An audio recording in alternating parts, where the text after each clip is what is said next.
La fe cristiana no es una teoría ni una ideología. La fe cristiana es el camino para conocer y amar a una persona que vive, a Jesucristo.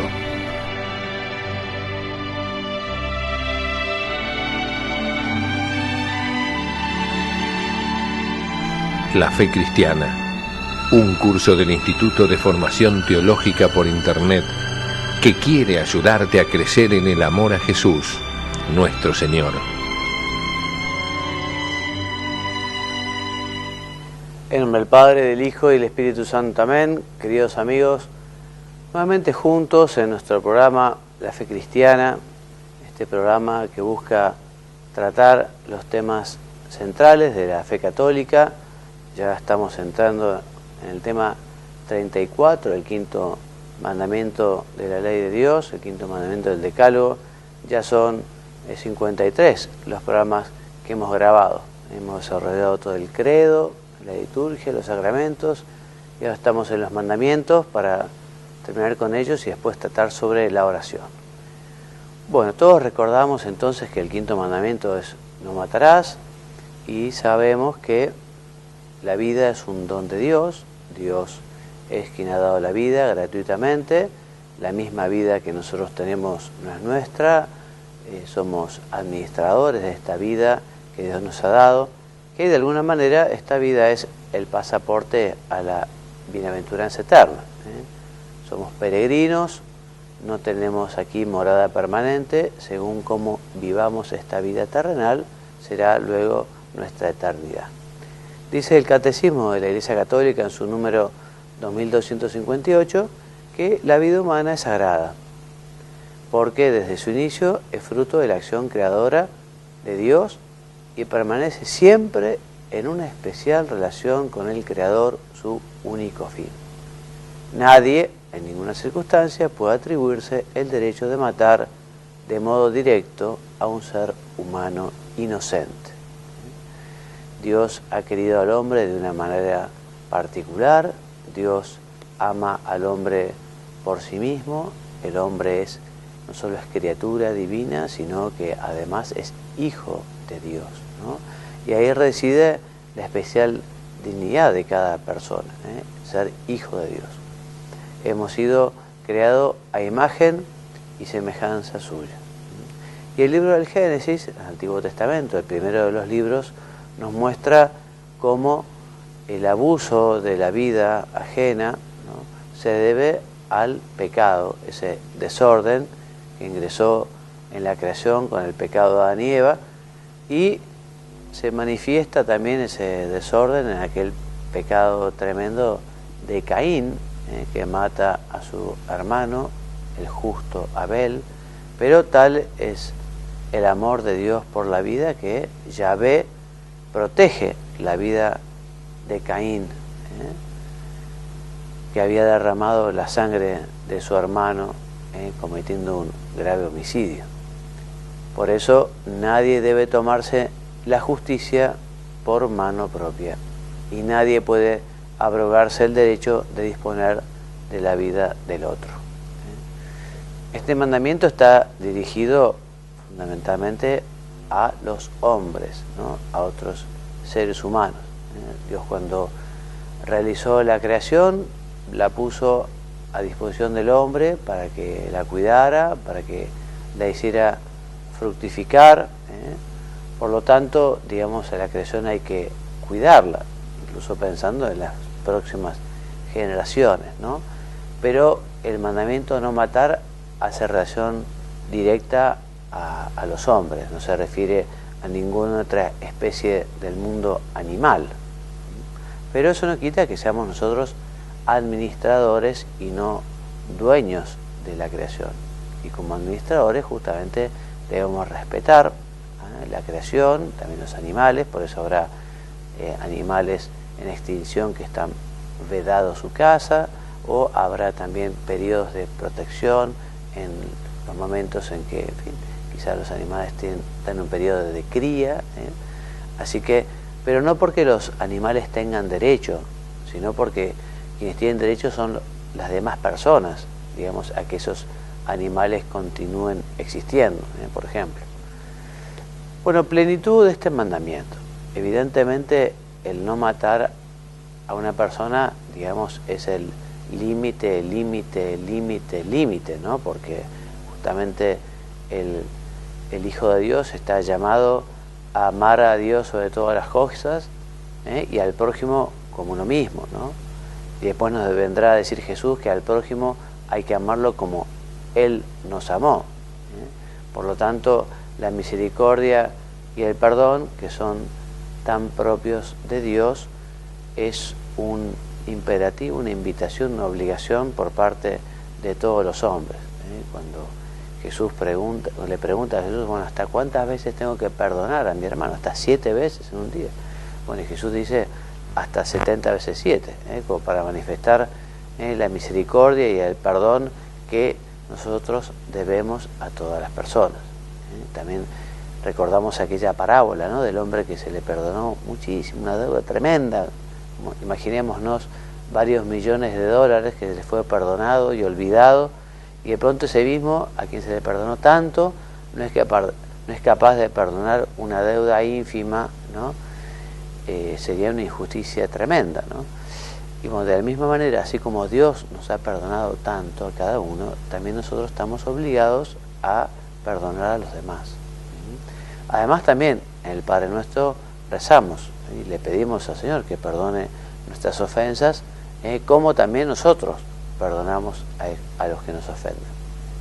O sea que en esta lucha también por vivir la caridad, por vivir la fraternidad, por vivir la misericordia, nos ayudará el contemplar la pasión de nuestro Señor Jesucristo, ¿no? Tanto nos amó el Padre que envió a su Hijo, tanto nos amó el Hijo que murió en la cruz para redimirnos.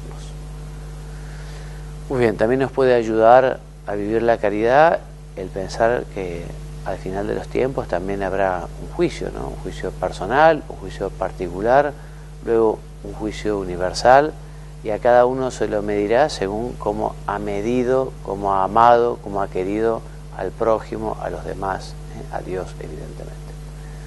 Bueno, punto 3, el respeto de la vida humana. Volvemos a repetir, el 5.º mandamiento manda no matar, ¿no? Pero también condena golpear, herir o hacer cualquier daño injusto a uno mismo o al propio cuerpo, o también al prójimo, ya sea por uno mismo o ya sea valiéndose de otra persona. También peca contra este mandamiento quien agravia con palabras injuriosas o queriendo mal al otro, o odiándolo, en fin. Así que, en fin, el 5.º mandamiento, ya les digo, no matar es el límite último, ¿no? Pero porque justamente la meta es amarlo como Cristo nos amó.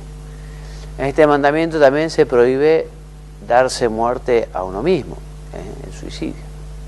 Ya lo veremos después. Entonces, el homicidio voluntario es un pecado grave, por eso peca gravemente quien directa y voluntariamente quita la vida a un ser humano inocente. Dice el catecismo, el que mata y los que cooperan voluntariamente con él cometen un pecado que clama venganza del cielo. En la encíclica Evangelium Vitae, que yo la recomiendo, porque es una joya del magisterio del Papa Juan Pablo II, la verdad que es una encíclica donde está todo tan claro, tan bien explicado, sin dificultad, ¿no? Y trata justamente del respeto que debemos todos a la vida humana de un ser inocente. Y el Papa, en este documento que ustedes pueden comprar en cualquier librería católica o bajarlo de internet del sitio de la Santa Sede o de cualquier otro sitio, allí el Papa Juan Pablo dice, de un modo muy solemne, ¿no?: con la autoridad conferida por Cristo a Pedro y a sus sucesores en comunión con los obispos de la Iglesia Católica, confirmo que la eliminación directa y voluntaria de un ser humano inocente es siempre gravemente inmoral. esta doctrina, fundamentada en aquella ley no escrita en cada hombre, la ley natural, a la luz de la razón, se encuentra en el propio corazón y es corroborado por la Sagrada Escritura, transmitida por la tradición de la Iglesia y enseñada por su magisterio ordinario y universal. Así, el homicidio, que sin duda, sin excepción gravemente inmoral, es aquel que responde a una elección deliberada y se dirige a una persona inocente. Evidentemente, al tratarse de una persona inocente, y esta cuestión la vamos a hablar un poquito más adelante, no entra dentro de este mandamiento, no es pecado, ¿no? La legítima defensa, siempre que sea proporcionada, ya lo veremos, y la pena de muerte en casos realmente extraordinarios, donde es la única manera de proteger la sociedad. Entonces, el poner la vida en manos del hombre implica un poder de disposición que conlleva saber administrarlo como una colaboración con Dios. Esto exige una actitud de amor y de servicio y no de un dominio arbitrario. Con un pecado que clama el cielo es el pecado del aborto.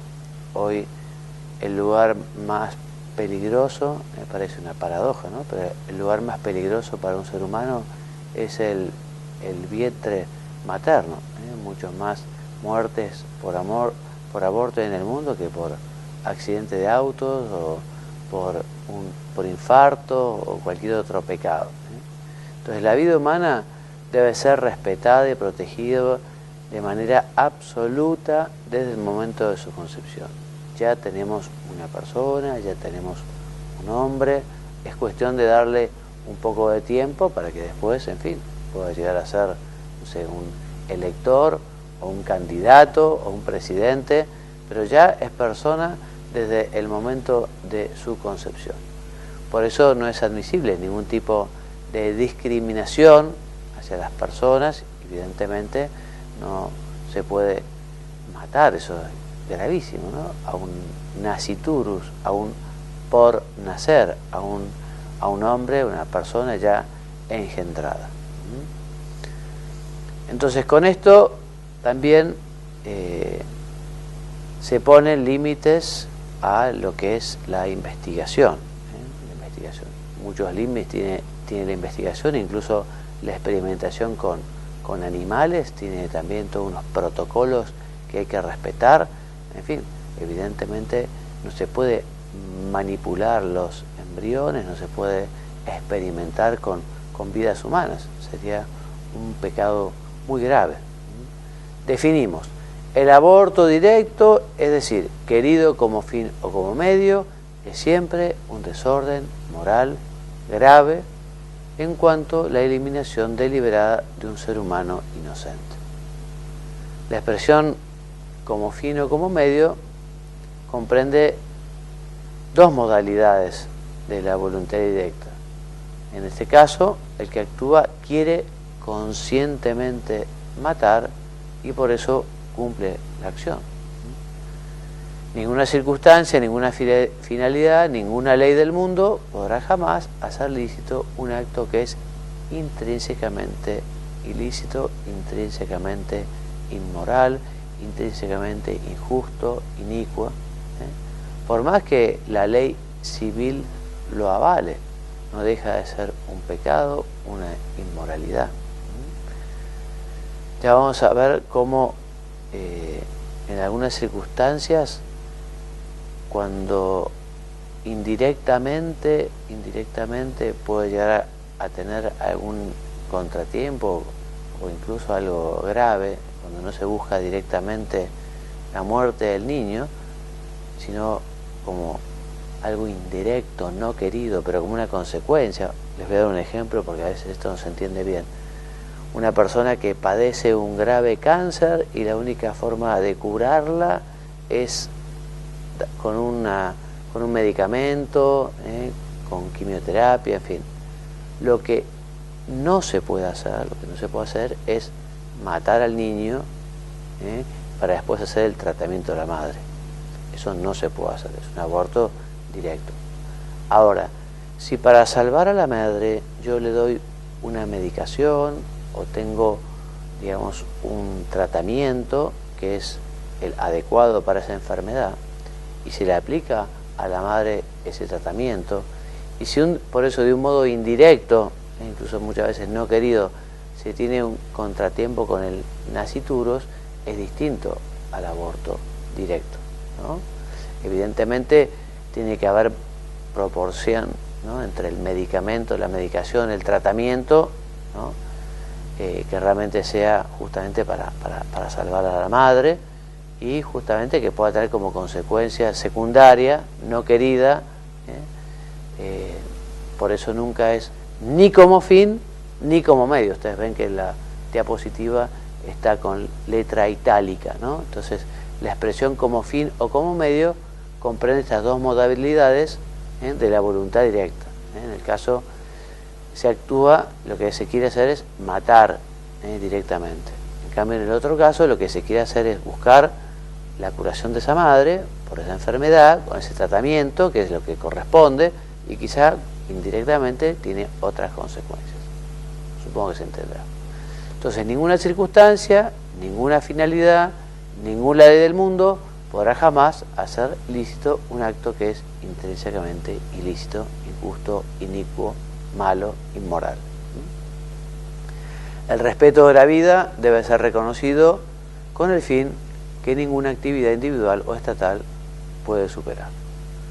También es un derecho fundamental de la persona humana, un derecho inalienable, el derecho a la vida, el derecho a nacer, el derecho a ver la luz del sol.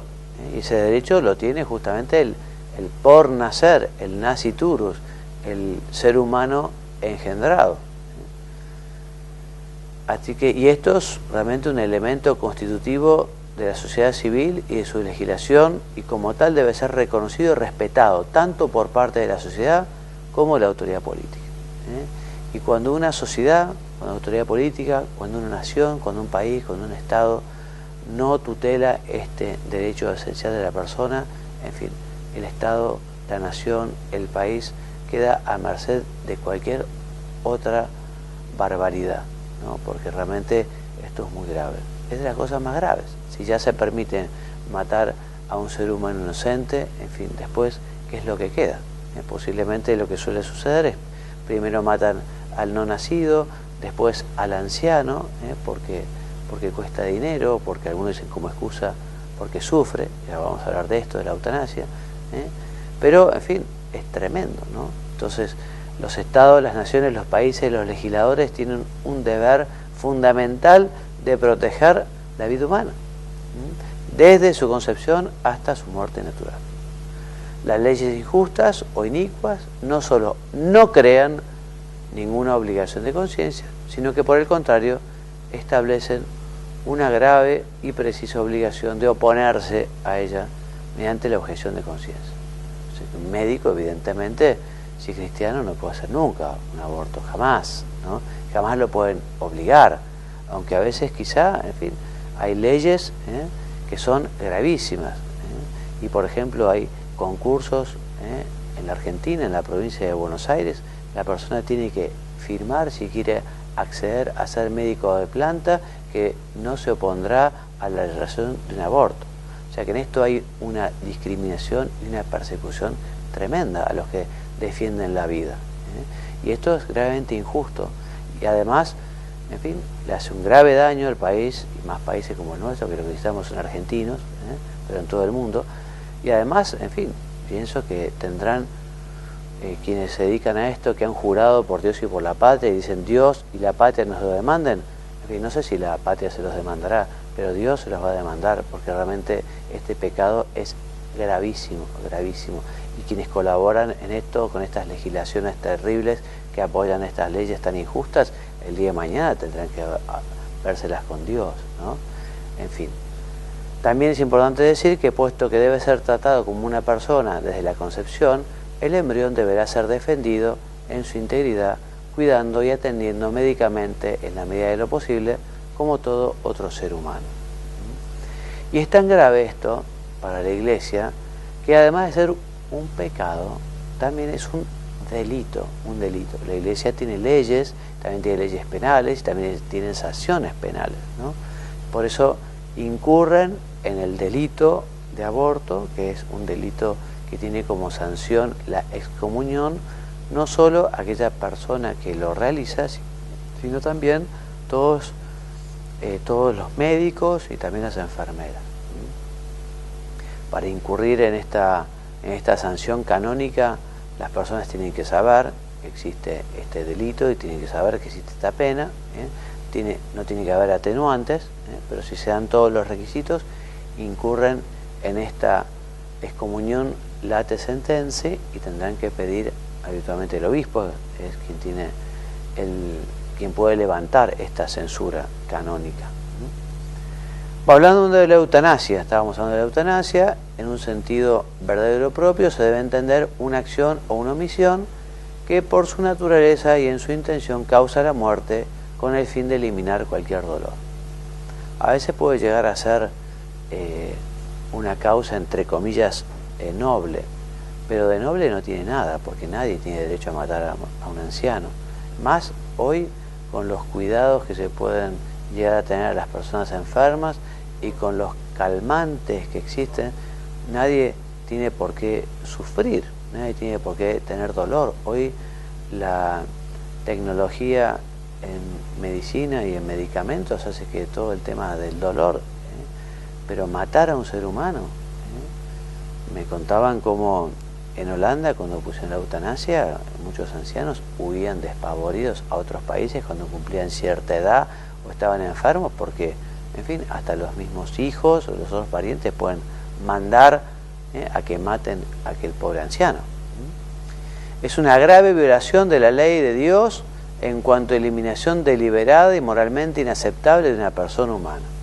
Semejante práctica conlleva, según las circunstancias, la malicia propia del suicidio o del homicidio. Se trata de una de las consecuencias gravemente contrarias a la dignidad de la persona humana, a las que puede llevar el hedonismo y la pérdida del sentido cristiano del dolor. Todo un tema, el dolor es un verdadero misterio, pero tenemos que el dolor también es una manera de purificación quizá para el cristiano, y además hay que recuperar la dignidad del dolor, y también hay que acompañar a las personas en el dolor, tratando de superar, porque efectivamente no solo puede ser legítima la interrupción de tratamientos médicos onerosos, porque no hace falta un encarnizamiento terapéutico, sino que además está permitido el uso de analgésicos, incluso algunos que podría entrar en riesgo de abreviar esos días, algunos días, en fin, pero es conforme a la dignidad humana si la muerte no es pretendida ni como fin ni como medio, sino solamente prevista y tolerada como inevitable. Lo que no se puede dejar de hacer es de dar los cuidados ordinarios, los cuidados ordinarios como la alimentación, todo eso hay que dárselo. No se puede matar a una persona de sed por no hidratarla, es un gravísimo pecado. Hay que acompañarla. Otra cosa es darle unos cuidados que son carísimos, en una enfermedad que es terminal. Uno no está matando cuando está dejando de dar un tratamiento muy caro. Lo que está haciendo es aceptar algo que es irreversible.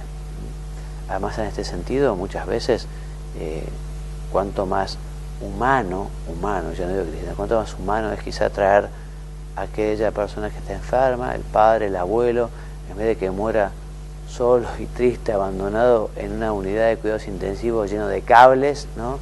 Solo, quizá que vuelva a su casa y que esté alrededor de su familia, y que bueno, que muera quizá rodeado del calor de su familia, ¿no? Que lejos de horrorizarse de esta realidad, nos vamos a morir todos. ¿Por qué vamos a ocultar esta realidad? Todos nos vamos a morir.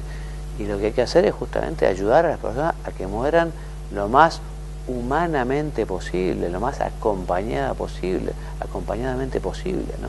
No se trata de ocultar esta realidad, ni mucho menos. Bueno, en el próximo programa vamos a hablar sobre el suicidio. Vamos a dejar aquí y yo aprovecho para recordarles que este curso ustedes lo encuentran en internet enteramente. Estamos siguiendo estos temas que encontrarán los textos. Estos textos han sido preparados en la mayoría por profesores de la Universidad de Santa Cruz en Roma, y yo he ido preparando estos PowerPoints, ¿no?